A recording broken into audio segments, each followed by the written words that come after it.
Hello and welcome to the Anxiety RX podcast. I'm your host, Dr. Russell Kennedy, and I have just finished narrating my second book. So my brain's a bit fried, but I wanted to come on today and talk about parents, specifically toxic parents, and maybe not so toxic parents, maybe parents that weren't exactly toxic, but just didn't provide you with what you needed.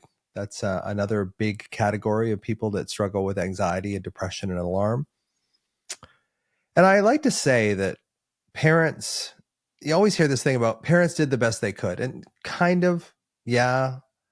Um, it's a difficult situation, especially when you're a child, to think that your parent didn't do the best they could, or were abusive, or abandoning. I think what happens a lot is with parents is they're either good, secure attachment, or abusive, or neglectful, but they usually fall in one of two categories. They're usually bad parents, abandoning the child or engulfing the child, one of the two. So I had both. I'm not saying my parents were toxic.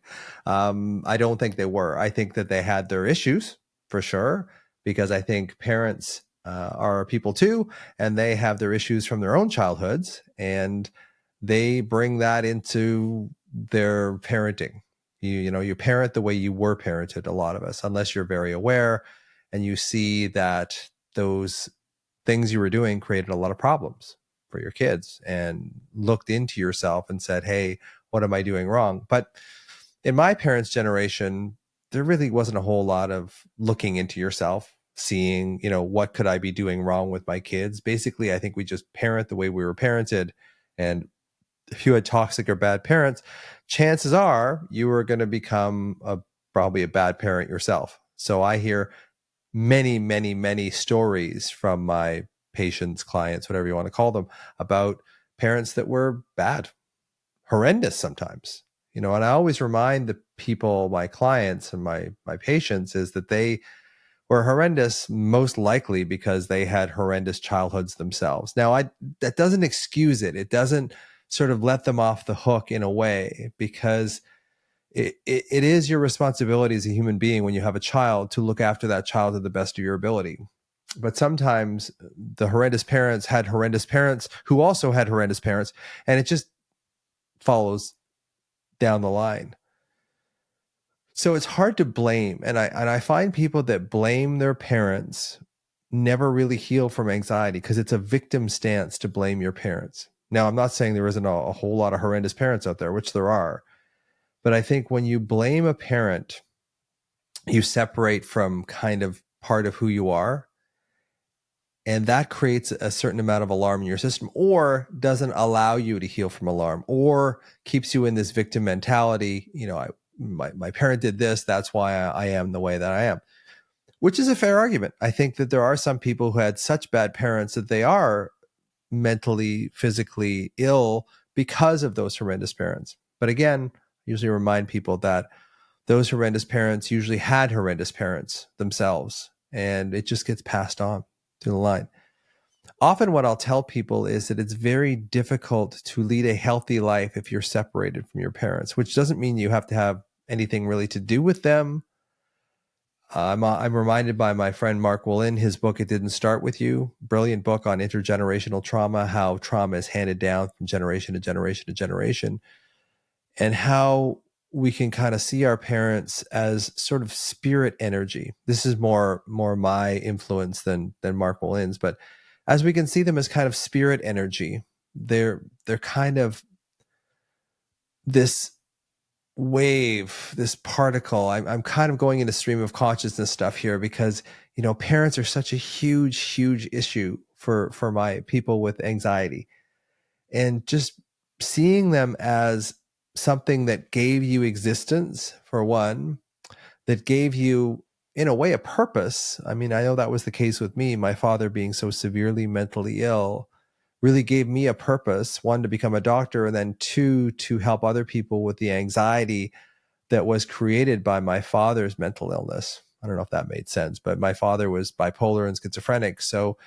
his mental outbursts and psychoses made me want to have some control over that. So I became a medical doctor. And then after that became an anxiety expert because I dealt with anxiety from dealing with my father's psychosis. So my father's psychosis was kind of not his fault in a way, in that it was a true illness. Like, it's a true illness to have schizophrenia or bipolar illness. Whereas other parents who are just abusive to their children, is that an illness? Maybe. To be cruel to your own child, I think that has to be an illness. I can't see that being quote unquote normal. But again, it comes back to you parent the way you were parented. So when we have this pain that we deal with from a parent who either abandoned us or engulfed us, my mother was more the engulfing type. She made me kind of responsible for her attitude towards the world. And to some extent, my brother, but me, I was kind of the one that made her laugh. I mean, I just went to visit her today, and still trying to make her laugh. And she's 90. She'll be 91 at the end of this month, at the end of August.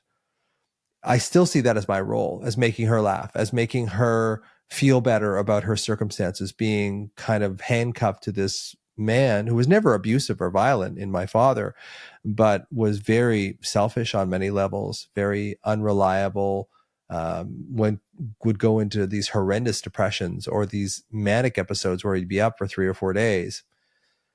So I really feel for my mother in that way, but in a way, she engendered this in me to look after her, which is not the way it's supposed to go. It's the way it's supposed to go is the adult always looks after the child. I always try and look after Leandra, my daughter. I always, like, every once in a while she'll look after me, but in general, 90% of it flows down to her. And that's the way it's supposed to be.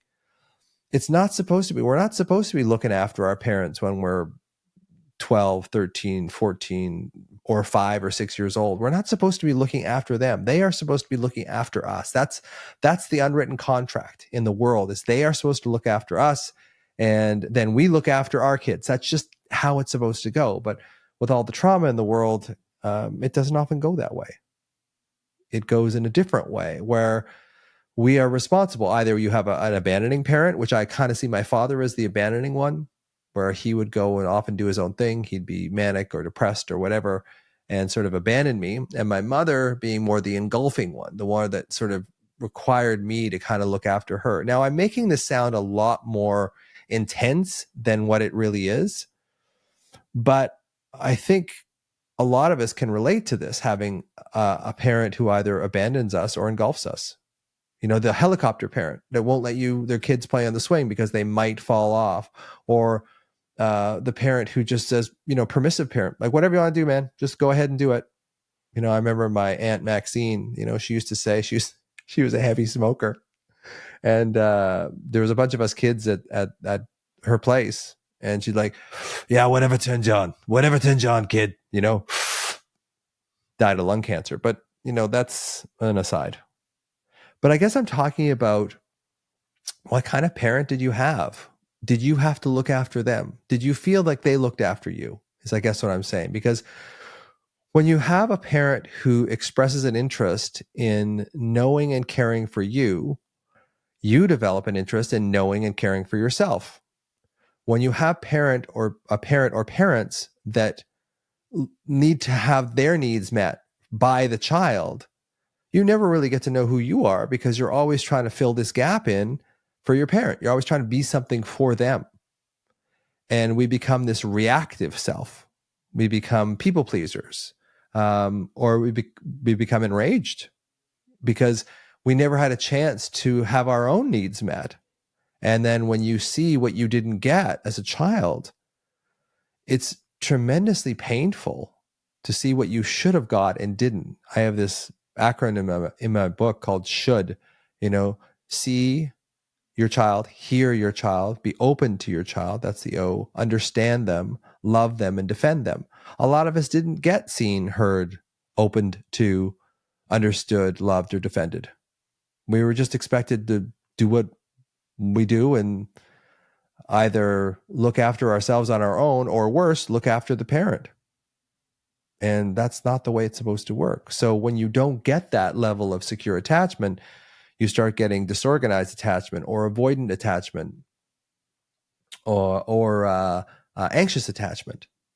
and then you expect this magical other, this other person, to come along and be the parent for you that should have been there in the first place.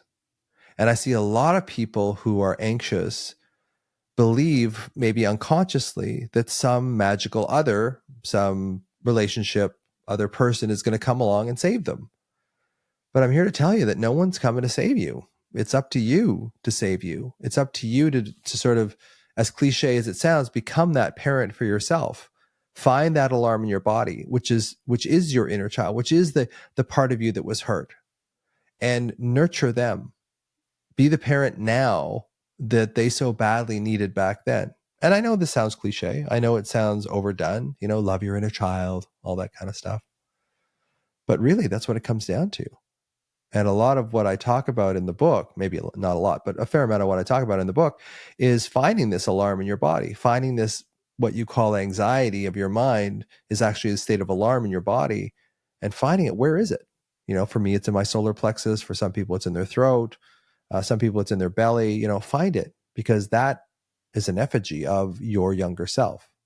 Because I do believe that when we get traumatized as children, and it's too much for our minds to bear as children, that energy gets stuffed into our bodies. It gets offloaded, exiled, as IFS would say, into our bodies.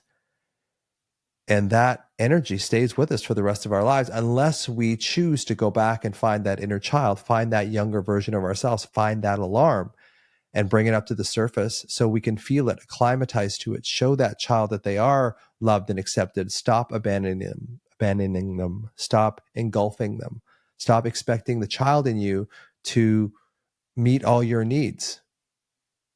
My mother kind of expected me to meet her needs, which was not how the contract is supposed to go.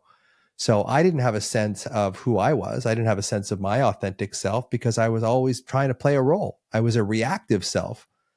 For probably 50 years, right? Until I realized, okay, what do I need in this situation? Excuse me, what do I need? Because we never asked ourselves that as children. We never said, what do I need? Because we were too busy trying to fix the problems of our family. And on top of that, taking responsibility for the problems in our family. Maybe not consciously, but unconsciously. Children, when things go down in the hood, when things aren't going well in your household, children, especially young children, blame themselves. There's lots of times that I hear clients say to me, yeah, I thought it was my fault that my mother would rage at me and then withdraw for 2 days into her room. I thought I'd done something wrong. Or it was my fault that my father was hitting me. I hear all these things about parents who either abandon their children or engulf them. And either way, being abandoned makes you develop a reactive self. Being engulfed makes you develop a reactive self. So you never really get to know you. And on top of that, if your parent doesn't give you the time and the energy, as I said, to care and nurture you, you don't get the template of how to care and nurture for yourself. That's why a lot of my anxious people say, I don't know what self-care is. I create chaos all the time, because anytime that there's a space that I could actually look inwards and look into myself, it's too painful. So I instead deflect into worry. I go into ruminative, worrisome thoughts in my head, because it's too painful to go in and find that child that either got abandoned or engulfed by a parent. And I get it. I totally get that.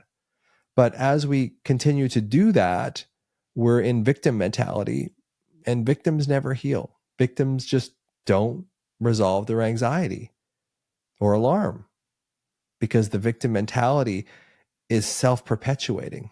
If you look at the world as a victim, you will always look at the world as a victim, because, as Brene Brown says, if you go through the world for reasons why you don't belong, you'll find them.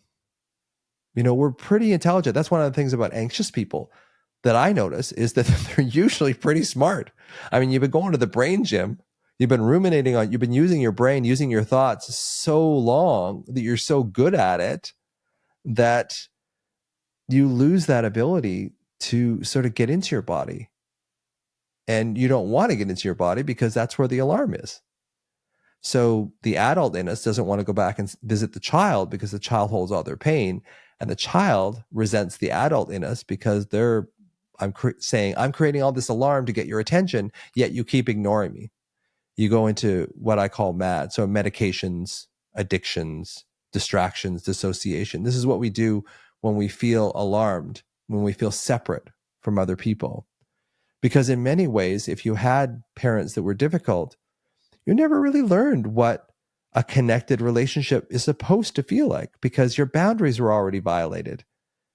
Your boundaries, you never really got a chance to set boundaries because it's your authentic self that sets your boundaries. If your reactive self is setting your boundaries, you're going to be a victim for your whole life. You're not going to be able to receive love and connection because that was scary for you when you were younger. You're going to go into defensive detachment, which is, I'm not going to accept the possibility of love because love was scary. That was my case. Like, I couldn't really trust love because love from my father was so strong and powerful when it was there, but when it was gone, it was excruciatingly painful. So after a while, I just thought, well, it's better just to reject love at its source here from my dad because I know he's going to go crazy again in the next 6 to 18 months. So why open my heart? Because he would come back from hospital. I know I'm rambling today, but he would come back from hospital and he would be better when he went into the mental hospitals. And I would think in my child mind, okay, he's fine now. He's fine. So I would start to love him again. And then invariably within 6 to 18 months, he'd have another psychotic break or another huge depression or whatever. And I'd lose him again. I'd feel abandoned by him again. So after a while, unconsciously, I just thought, well, love isn't safe. So, there's a reason I've been divorced twice. Love isn't safe. And a lot of us with anxiety have this same issue that love isn't safe. And when you think love isn't safe, and love is the only thing that actually allows you to push out the fear, your psyche is kind of like this closed box. There's love and fear. Now, if you get a good childhood, you fill that box with love, and there's a bit of fear in there, of course. But you can handle it because the box is mostly filled with love. If you have a childhood that's compromised, or worse, you have an abusive parent that's emotionally, physically, or sexually abusive to you, most of that box is filled with fear. And then love kind of pushes out a little bit, but you don't trust love. So if you don't trust love, there's nothing there that can push the fear out of that box. So you stay in this sort of victim mentality for your entire life because you can't allow love in that would push the fear out of the box, and mostly love for yourself. So what I tell people specifically about, toxic parents or parents that were bad is they kind of did the best they could. I know I started off saying that they didn't, but basically they were probably their reactive selves themselves. They weren't their authentic selves. If they were their authentic selves, they would be fulfilling the contract of giving to your children. That's the way it's supposed to go. You give to your children and your children give to their children. That's the way it's supposed to go. But so often it doesn't go that way. So seeing your parent as spirit energy rather than just completely pushing them away and saying, I'm never going to talk to them again. I'm never going to have anything to do with them again. But seeing them as just spirit energy, whatever that means for you. And just being able to sit there with that energy without judging, abandoning, blaming, or shaming yourself or them. And acknowledging that, yeah, that was difficult. That was really hard. But also making the acknowledgement that you're not going to live as a victim. You're going to find that child in you, and you're going to find your authentic self. You're going to find what the person you would have developed into had you had a securely attached relationship with your parents. And you can go back. Neuroplasticity shows us that we can change our brains. We can change our nervous system so that we perceive differently. If you perceive things the same way every time, you're going to behave the same way every time. You're going to feel the same way every time. And again, we want to move away from a reactive self that we had to be for our parents, either because we were abandoned by a parent or engulfed by a parent or both, into this state of authenticity and love for ourselves and connection with ourselves, because then we get to set the rules, then we get to set our boundaries. Even if we start off academically at first, because people say, well, I've got to interact with my parent. It's like, okay, but can you prepare for a family dinner? Can you prepare for this thing emotionally? Can you know what's going to go in? Can you make the intention that these are your boundaries? You're not going to be flying off the handle if they break them, because they probably will, but you're just going to be able to absorb this into an authentic place of yourself going, I'm not going to get pushed into this corner anymore. And if you have to leave the dinner table or whatever for a short term or a long term, then do that. But it's just making the intention that you're not going to get pushed outside of your own boundaries. You're going to create those boundaries and stick with them. That goes a long way when the shit hits the fan and your parent tries to drag you back into the exact same dynamic they had with you when you were 8 years old. And you just show them time after time, that's not going to work. I have one of my patients that says to her mother, you just have expectations of me that I'm just not going to be able to fulfill. She doesn't say it with a screw you attitude. She just says, you have expectations of me that I'm just not going to be able to fill. And that's been very, very powerful for her. So my whole thing about toxic parents is that you didn't get a chance to grow into your authentic self. When you can find your alarm in your body, when you can connect with it, when you can see that is your younger self, and you can see them, hear them, open to understand, love, and defend them, and connect with them, you have a chance of seeing the qualities in you that are authentic to you. And then when you can build that authentic self that's not a victim, you start seeing, okay, I can create my boundaries. I can create my own life. I don't have to be stuck in this reactive, toxic situation where I have this alarm in my system all day long that's making me worry, that's making me afraid, that's making me focus on the negative all the time. But it's really important to be able to connect with your parents, both of them, in a way that's benevolent, to you. Because if you lose that connection with both of your parents, your chances of developing some sort of chronic illness is very high. If you lose connection with one parent, your chances of developing an illness is also quite high. Two parents, it's extremely high. So the kindest thing you can do for yourself is to connect to them. And if it has to be done through spirit energy, then see them as spirit. See them as spirit energy and be able to sort of connect with that. One of the things Mark Willin said that really stuck with me is that, if your parent only gives 2%, put your cup under that tap of 2% and fill your cup up with the 2%, which I always thought was a really brilliant way of putting it.